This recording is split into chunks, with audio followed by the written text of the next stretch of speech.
All right, people, welcome to another episode of Natty News Daily. Myself and James running the podcast tonight without Dan. He's currently traveling and couldn't attend. He just messaged me, say, be here in about 45 minutes, and that's not going to work because we're here now. So, kind of meat and potatoes of tonight's podcast is going to be me starting prep. I'm now the last of the boys to enter the prep game. Obviously, if you guys have been following, you know James competed. How long ago now, man? Like 3 months? Because it was July, right? July 17th, I think, was the last show. So yeah, I got in, got out. Yeah. Got my ass handed to me and said, see you guys in a couple years. Yeah, I got work to do. And then obviously Dan is prepping right now. And he's 3 weeks out. Yes. Yeah. He's 3 weeks. He's doing the October 9th, I believe it is, the Mr. America. And then he's doing Olympia. He's doing the Olympia. The Olympia. That's October 9th. Oh yeah. I was like, wait. Yeah, but no, he's doing Mr. America and then York. So he's got a couple weeks between those. So that'll be good. Those are big shows. Since he's not here right now, let's talk some shit about him. Yeah. Well, so he hasn't competed since 17, right? Yes. I think. Yeah, okay. He turned pro in 17. 17 or 18? No, I want to say 17. I think it was 18 because it was the year before I competed, 2019. Yeah, I think it was 18. Okay. All right. But yeah, so it's been a while and he's been like hard to it since then, like has not stopped. The guy's a robot. And I tease him all the time. He's a robot without being a prick about it. But like he is like on it all the time. I think of the three of us, he's definitely the most, like when you think bodybuilder, like that's him for sure. Yeah. Like he has his job, but like he doesn't live to work. Like he lives to lift and eat. Yeah. And that's it. For sure. So with him competing at obviously a step up from what he did in 2018, where do you think he's going to land? Let's be honest. I think he's improved a lot. A ton. He's got great muscle density and some pretty darn good conditioning. Like his conditioning is good. I don't think he doesn't post nearly as much as what we get to see. No, so I think if anybody that follows him closely, that they're going to be quite excited for what he brings to the stage because the man is looking good. It's interesting though, because for how lean he is, he doesn't ever get that emaciated, like stringy conditioning. He's still just like very, very like just dense. Yeah. So it'll be good. It'll be a matter of, can he get his posing to look, more aesthetic for the classic? Because he has a little bit, somewhat blocky physique. His side shots look phenomenal though. Like if he can hit his certain shots and like really get them, the judge is going to look at that. And if he can just hide some of the weak points with his other posing, I think he's going to, top 5 easily, I would think, depending on who shows up. Yeah. Those are they're big shows. I'd say a small pro show, top 3. Some of those big shows, he's going to be competitive, but it's a matter of how competitive are the other ones as well. So yeah, that's the thing. He's definitely jumping, Mr. America and I mean, obviously the Yorton Cup. We don't have to talk anymore about that, but like he's jumping into very high level competitions, right? Like those are on the level as worlds for WNBF, right? Like those are the top shows. So I think for him and anybody that's going into those shows, that's still relatively new in their career, young competitors, you kind of got to go in there and just like, I'm bringing me and where the chips fall. Obviously we all want to win, but there's also being that sense of like realistic with your expectations, right? Because I mean, you look at Yorton Cup winners and Doug Miller and Brian Whitaker, and you're like, okay, like I'm nowhere near that yet, but those are the caliber of athletes that are winning these shows. So it's like, okay, like I've definitely improved. Like, him comparing to his last season is going to be silly. And then jumping into these shows and seeing where he lands, I think it's and nothing but positives will come out of it for sure. Yeah. It'll be interesting. And this year, it seems like there's some really good turnouts for shows. I don't know of like some of the top pros who is gearing up for what and not. Yeah. But it'll be interesting to see. No, for sure. So my turn. I am now let's hear it. Prepping for 2022. It's been a long time coming. So for those that maybe don't know me that well or haven't followed me for a long period of time, I competed 2019.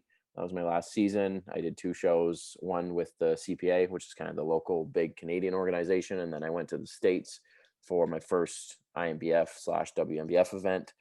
Had a great time at both, did well at both. Then I tried to compete in 2020. Obviously, that didn't happen for reasons outside of my control, but in hindsight, probably the best thing that ever happened to not only my bodybuilding career, but I think some time away from the stage was much needed from like a life perspective, which I think you and I could talk about till we're blue in the face, but we'll save that for another podcast. But a lot of good things have come out of me not competing in 2020 and 2021 for sure. So I started prep on last Tuesday, I guess, was the official start date when I got my plan from Cliff, working with Cliff Wilson, which I can probably guarantee most of you listening know who he is. If you don't, smarten up and go look him up. If you don't, go look at his post of Eddie and just see what the man can do with his peaking protocols, because that was a perfect peak. That was beautiful. That was nutty. Yeah. That's goals. So 29. What do we have our third man on? Oh my God, he's driving. We were just shitting on you. Yeah. We'll let him connect and then we'll continue. Yeah. What's up? Hello. We just shit talked you for 15 minutes. Sweet. I would have too. You're laggy as hell right now. Anyways, I'm just gonna start talking. So yeah. Started prep officially last week. So we're into week 2. 29 weeks from the first show. April 9th is the planned first event. I am not dropping events outside of those close to me. Obviously, you guys know what the plan is. I want to kind of play it a little different this time and keep it a bit of surprise. And probably the night before the show, just post a photo at the hotel and tag the location and just see what happens. I think that'll be fun. Kind of a different way of doing it. And then, some subsequent shows after the April 9th. And the plan is to do a couple organizations, couple different events, and hopefully have a string of shows from April till maybe June or July. I think July would be the latest I would go. And obviously that depends on A, how I'm feeling, and B, kind of where some placings fall, because that can very much change things too. So I started prep. Yeah. I can't hear you, bro. He's still trying. What was that? I'm trying. Can you hear me or no? Yeah. It's very muffled. You using a CB radio? Just the Bluetooth in my car. Okay, I can hear you now. Go ahead. Okay. I don't even know what I was saying, but you've given yourself plenty of time, which is good. I mean, a lot of guys like, I just want to compete, like, the show in 2 months or 3 months. Like, yeah, you laid out a plan with 29 weeks, so you're giving yourself you're in a good comp now, so plenty of time to bring it in. Yeah. So we'll pull up some pics. So this is where I started for those watching. You can see on screen. 176.2 was the starting weight. Now that is down from peak off season at just shy of 200. I come down for my wedding, which was in August, from 200 down to about 180. I hung around 180 for probably a good 6, 7, 8 weeks, which was the plan. Cliff and I had spoke about that long beforehand, and I think that was a good decision to make. Like, obviously, starting prep at 200 pounds to my predicted stage weight would be ridiculous and very stupid. So coming down to this spot, so coming down to this spot, I think was a great idea. I didn't see any decrease in training performance, nothing like that. No food focus, no hunger. It was just a really smooth, clean cut to set me up for success now in prep. So these are the shots. Obviously, as an athlete and a competitor, there's always things that you're going to pick apart from a negative standpoint, but looking at the positives, there's definitely been improvements. we'll look at these ones here. So for those watching again, this is some comparisons for you from where it's been to where it is now. On the left, starting prep in 2019. So this was the start of my last season. Weight wise in both photos, I can't remember exact numbers, but I know it was somewhere around the mid 170s. So that goes to show you that sometimes the scale doesn't tell the full story, because you look at both photos and, you know, you're looking at two very different physiques, but on the scale, you're looking at probably very, very similar numbers, if not. And that is a huge thing for a lot of people to realize. Like, as a natural, you're not going to change your stage weight by, you know, 10 pounds. Even a couple pounds is crazy. So I argue or have this discussion with a lot of my clients all the time. They're like, oh, I never want to weigh, you know, X again. It's like, well, you're going to, but you're not going to look like that again. Like, you're going to look 10 pounds heavier, but be the same weight. For sure. And even like, I mean, even looking at these two photos here on my back. So like when I started with Cliff, you know, basically he said, everything behind you, bring it up. That's kind of the big points. He's like, your side shots, your front shots, you know, they're good. Obviously they will continue to improve, but relatively speaking, this needed the most work. And I'm happy with the work that's been done. I think it's two very different looks. And even looking at my physique from a muscularity standpoint, obviously it's different, but I'm, you know, me looking at it right now, my lower body on the left of my old photos, my lower body looks softer, like through my glutes, through my legs. Like there just doesn't seem to be as much, you know, hardness there, which is obviously good from a muscularity standpoint too, right? So that is, you know, some comparisons for those watching. I know people are always curious what happened between the two photos, and the biggest kind of attributes I will give to it is I really put effort into my training. And that's going to sound weird, but I think for a long time, because I was constantly competing and stuff, like training wasn't necessarily the biggest priority. Like I still trained hard, but I did a lot of the things that like I thought you had to do. You know, I squat, bench press, deadlift, you know, shoulder press. Like I just did the basics and I did what I thought worked. And don't get me wrong, it definitely built a foundation, but to go from what I was in the first photo to what I am now, you know, it was a lot of finding movements that worked, you know, finding things that I connected with, especially with my back, because, you know, whether I knew it or not, I clearly wasn't connecting with my back nearly as good as I was with other muscle groups. Right. You know, so doing like, you know, these single arm pull downs and rows to really hit, you know, that lower area on your lat. You know, I did a lot of direct trap work, which I never did before. You know, Dan, you're a fan of face pulls and face pull variations. I did a lot of them. I did shrugs, you know, Smith, dumbbell, whatever. And it definitely packed on some tissue up top, which is great.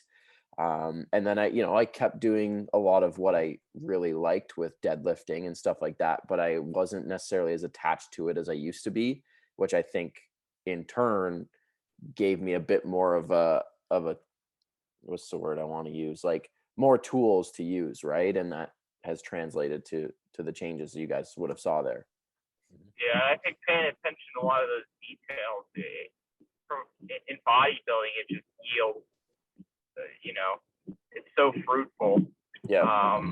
Like the basics should be there, but like there's a lot of fine details that in movement selection and, you know, movements that are, a lot of people will call accessory movements that are, you know, can really, really make a big difference, or cueing that can make a big difference, or just slight variations in movement. There's all sorts of things that can really make a big difference from a bodybuilding for sure. And I used to be a lot more stubborn too. Like my ideas of what I thought were going to work for me, you know, I used to be very married to them, right? And I didn't want to expand that on stuff. You know, certain things that I believed in that not necessarily helped my physique, right? So for example, like as silly as it sounds, I started doing calves 3 times a week and at the start of every workout, because before it was like, oh, calves are a smaller muscle group, I'll do them at the end. But, you know, consciously or unconsciously, I wasn't as invested in doing them because it was like small muscle group. I don't give a shit. Calves aren't going to grow anyways. And by the end of the workout, you're fatigued. So naturally, you're going to put less effort, probably into those things. So I switched it. And that's like the priority principle, but which we all know about. We've all talked about for a long time. But I just like, nope, I'm not listening. Arm days is another one. For a long time, we're all in the same age group and probably a lot listening. A bro split don't do that. It's push pull legs, right? So push day, triceps are at the end, pull day, biceps are at the end. And for a long time that's what I did, and comparatively speaking, my arms were not great on my physique. They weren't terrible, but when you look at a physique as a whole, you're looking at everything. And I could look at my physique and say, arms needed a bit more attention. So that's what I did. And even in a very short period of time, they definitely made some improvements, right? So I think, speaking to what I touched on earlier, with me not competing, like I think I matured and was, became open to new ideas and new ways of doing things. And, not only within bodybuilding, but just life in general. And I think that, when I do compete again and can then put the side by side of like 2019 to 2022, which will be basically 3 years to the day almost when I stepped on stage last, it'll reflect a lot of changes, not only just physically. Oh, absolutely. It's applying it to your own context and finding the methodologies that make sense for you. So it's interesting because you say calves you bumped up to 3 times a week, and that actually seems like it works very well for a lot of people. For me, like my calves take a lot of damage, and like I actually have trouble recovering training them 3 times a week. So like twice a week actually tends to work pretty well for me, which again I think is actually unusual. But it's like, why am I going to force myself to train calves 3 times a week if they're not recovering session to session? I have to be very careful with set counts and volume, people with twice a week, because I could be 2 days later and like, holy shit, my calves are sore from 2 or 3 sets. And I think some of that stems from I'm able to squat very deep and my ankle dorsal flexion is very good, so I get a lot of calf activity on some of my other patterns. But like, it's not like I'm pounding tons of volume in those 2 sessions. But if I split it to 3 times a week, it just becomes a recovery nightmare for me. And even like, so it's just interesting how, I think it's important not to get married to, a specific frequency, a specific or exact way of doing things. Find what works in your context and with your body, with your recovery capabilities, fiber types, all that fun stuff. Oh, for sure. So, yeah. Well, I feel like a lot of it too is as you mature, you become so much more efficient with what you're doing. So, 5 years ago, Dan, you might have been able to do, 3 days a week calf training, 4 days a week calf training, but you weren't getting the stimulus of it you are now. I remember I used to be able to, but I thought my execution was not as good. Yeah. Like that's how I am. That kind of stuff. Yeah. That's how I am with legs now. Like if I like hit a really good leg day, like I did yesterday, like I'm going to be feeling that for a while. And I'm not like, I can't do that 3 days a week. Like I have 2 leg days technically, but fine for me. Yeah. Like one of my leg sessions is like super, super simple though, like 1 to 2 movements just to get another, some stimulus, but it's not like a full dedicated leg day. It's almost like a full body day of a lot of upper, because it recovers better with like dabbling in some lower body. Sure. Yeah, and James, you see all my programming, like I don't need that much lower body volume. Like I took a quads or hamstrings, glutes, like a lot of movements. I start mesocycles at 1 set, like that's almost normal for me. So, but yeah, kind of finding what works. But then you get into like side delts, and it's like, I can just hammer away. Yeah. Multiple sessions per week, 3 to 4, and set counts getting almost to 10 in a session at the end of a meso. So it's like, it's just, just understanding how to manage the recovery from session to session and all that fun stuff. Yeah, for sure. Diet wise, we'll go from there. Super simple. I'm a meal plan guy. I've always been that way. I don't care to do what Dan does on a daily basis. That stresses me out. But so I will say that a lot of what I'm doing now is almost identical to what I was doing the entire off season. Well, most of it anyways. Just adjusting quantities based on the macros that were given to me. So we're running with, can't remember the exact macros off the top of my head, but 2,700 is kind of my base right now. And we do a one high day on Saturdays around 3,200. So I started that immediately last week and dropped 4 pounds, which was surprising. Obviously a little bit of water and stuff would come from that, but to see 4 pounds right out of the gate, especially where I started, was surprising considering I'd already lost, so much down from 200. But we opted to keep it the same this week and just see what happens. And if it drops that dramatically again, then, we'll probably add some food back in. But even at a conservative pound a week loss from 29 weeks out, like that puts me well on track to where I would obviously land. So seeing 4 pounds right off the hop is like, oh shit, we're ahead of the game already. So we'll kind of play it by ear when I check in again on Monday. But as far as I think you're hungrier than me. You might be hungrier than me right now. I felt it definitely by like the third or fourth day. I was like, oh shit, like I'm hungry, which is weird. Which we could talk a little bit more, but you might want to consider implementing a little bit of changes with your food choices as you go, which I think has made me not hungry. Oh, for sure. Your carbohydrate choices. Yeah, like I have plenty of room to make adjustments. I was actually filming a full day of eating today, and I had mentioned that in the video because in the mornings because my hunger's low in the mornings before my workout, I only have a rice cake and a protein shake.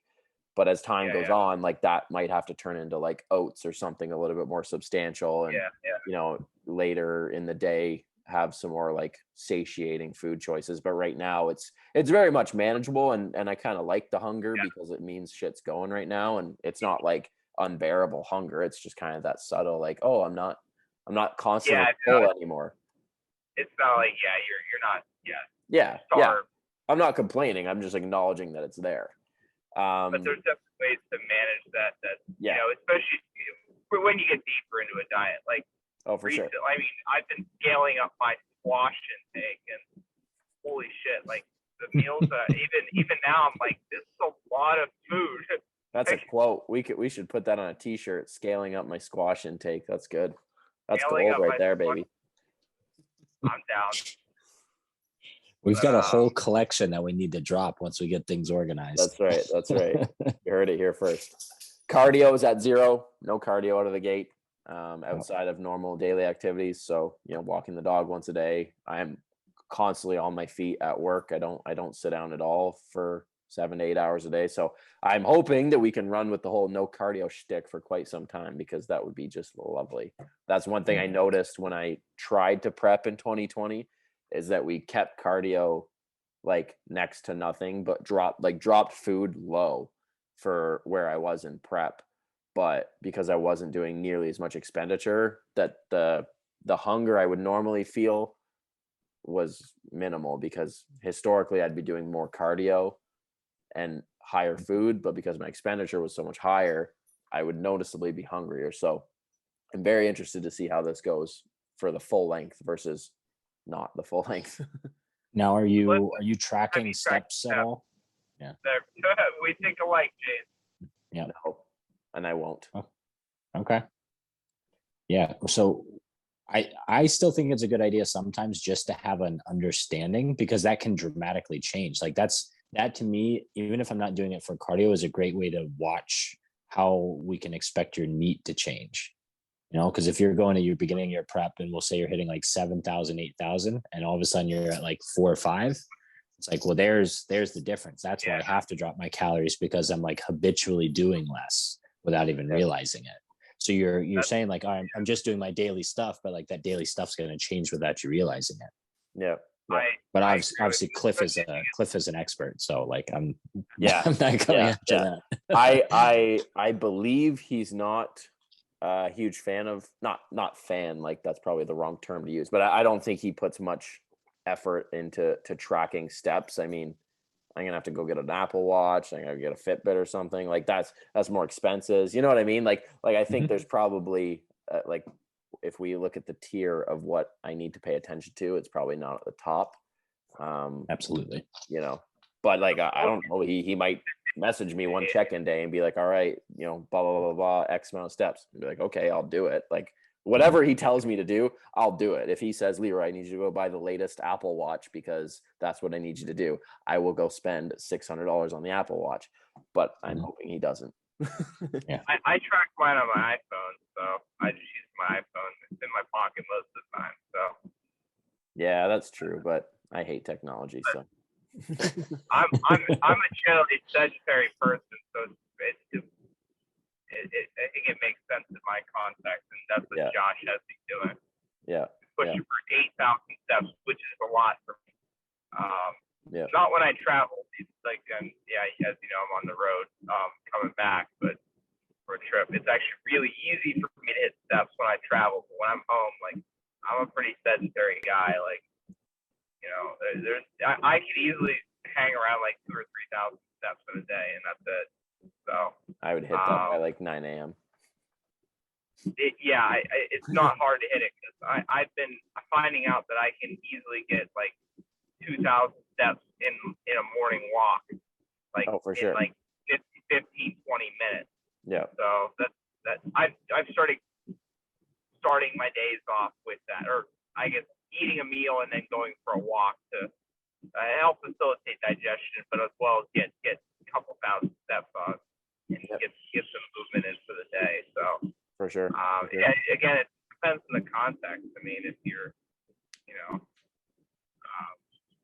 someone who's not inclined to move and has a pretty sedentary job like mine tends to be, then it might be a good idea. But Leroy, you said you're on your feet at work every day anyways, so it's like, you know, you're just doing your job. So like literally by the time when I get up, I don't sit physically, like outside of driving to work, till like 8 o'clock at night.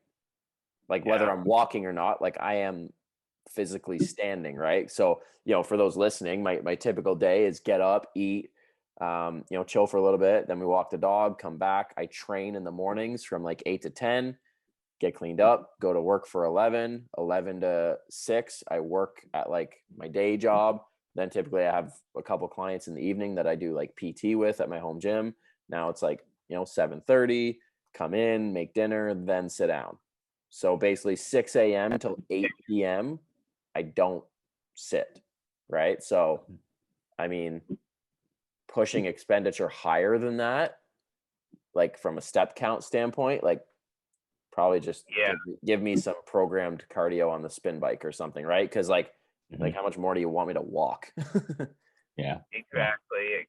Yeah. So for me, I have to actually make an effort to move, whereas you kind of program. I think especially if you get leaner, like if you're going from, it's like an inertia thing, like going from sitting to moving is more difficult than if you're already up and moving. If you're just already up and moving, you're moving. But like, especially as you get lean, like, I don't know, like I get settled into a chair or something, or settled into my computer. I'm like, I don't want to get up. I really don't want to get up. Yeah. But, whereas I don't have the choice. Moving, it's a little bit better, you know. Yeah. And you don't have the choice. So sure. For you, it doesn't necessarily make sense.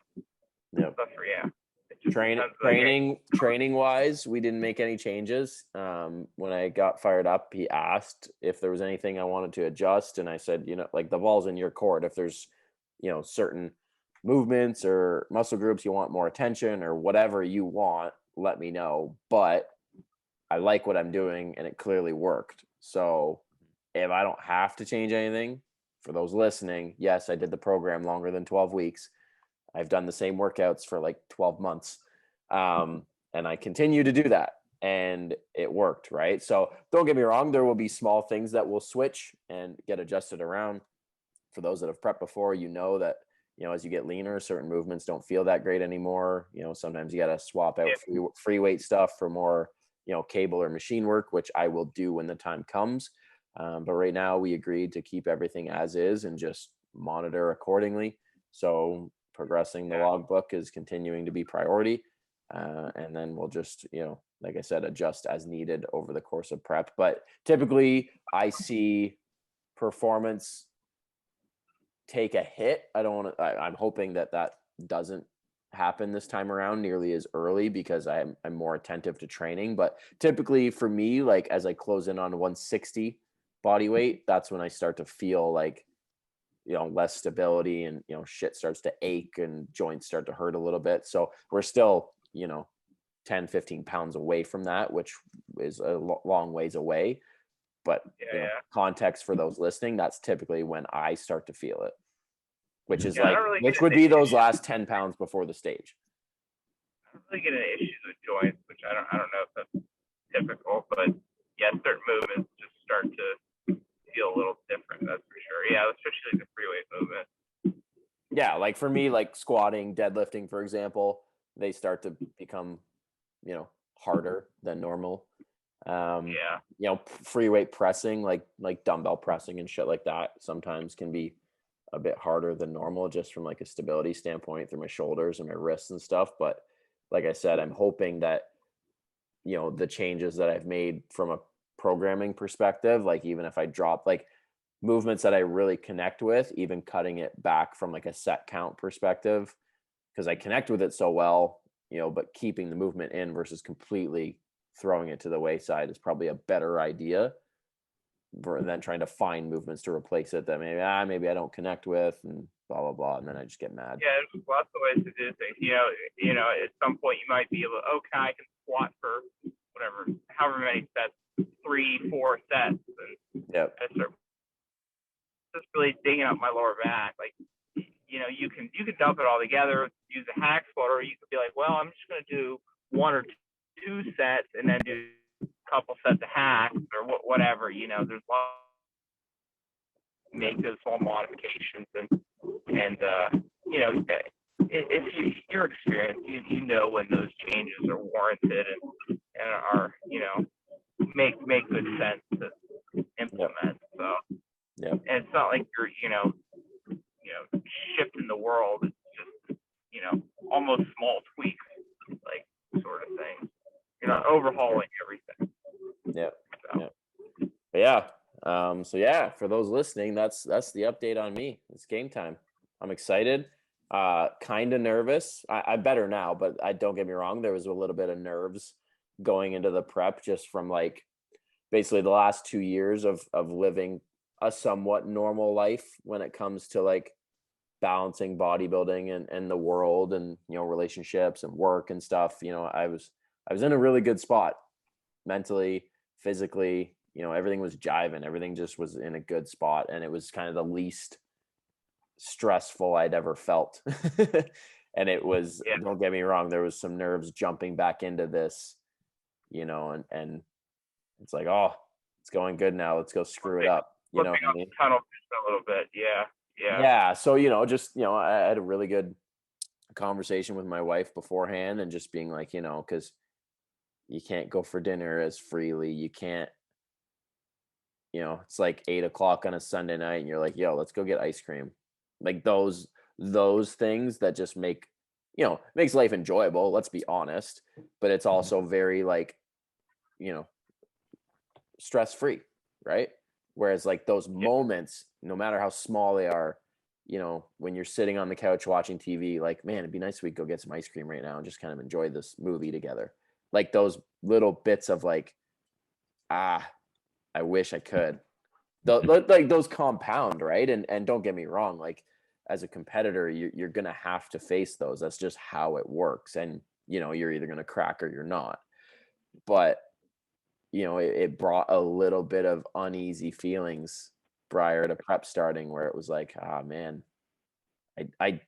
part of me was like, I don't know if I'm ready for that again, which was weird because for so long that's what I was, right? From to 20, I get 20 yeah, from get that. 2015 to 2019, I basically competed like nonstop. And, it was like prep, come out of it, prep, come out of it, prep, come out of it. So I didn't know much else. And I didn't know what that looked like when it wasn't there. And after my 2019 season and trying to do 2020 and just like the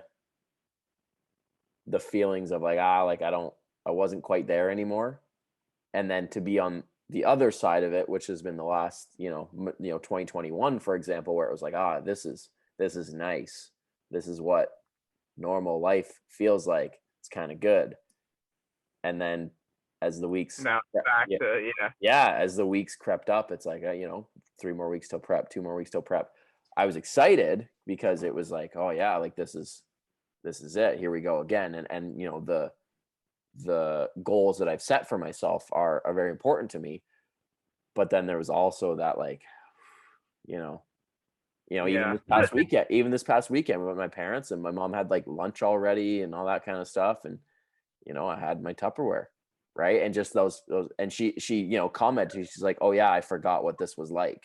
And that shook me, because I was like, man, like me too. Because for so long it was like, oh yeah, what's for lunch? Like eat up. Mm-hmm. And it was weird. It was a weird feeling. And I don't know, for those listening, maybe you can relate, maybe you can't, but it's interesting. It's an interesting observation that I've had. But the weight that this carries, I talked to my wife about this. I was like, I can't not do this for myself, because I kind of feel like I need to do this. I'm going to loosely call it the last prep, because it won't be my last prep, but for quite some time it probably will be. But I need to kind of do this for myself. And even though there's going to be those moments of like, I miss early 2021 life. It'll be well worth it. It's just getting back into that old routine, right? But like, you're missing out on those little things, but like there's intent behind it. So 100%. Yeah. And that's like, one thing that I have the eternal support of those around me, my family, my mom being like, oh, forgot what this is like. But then she's also like, it's time for Leroy to do what he needs to do. He's going to work. Right. So there's no negative connotation towards it at all. Right. It's just, recalibrating this lifestyle. Right. Because for so long it was habit adjustment. Yeah, for sure. Right. So it's all good things, but just, for those listening, just something for you to kind of chew on a little bit if you're feeling those feelings too. Mm-hmm. It's a question of, can I still flip the switch when I need to? Because I haven't, Sure. Yeah. I found that in the beginning of my prep. I almost wanted to make things harder than they were, just so I could like feel that struggle again, and like feel a little bit of suffering to like wake me up and just be like, all right, we're doing this again. Yeah. But obviously I didn't do that because we wanted to like maintain muscle mass, and I already had enough stress in my life. But there were moments where like, if it wasn't for Brett, I probably would have done dumb things just for the sake of like feeling like a prepping bodybuilder again, to like to have that mental clarity of like, this is gonna suck and I want it to suck and I'm ready for it.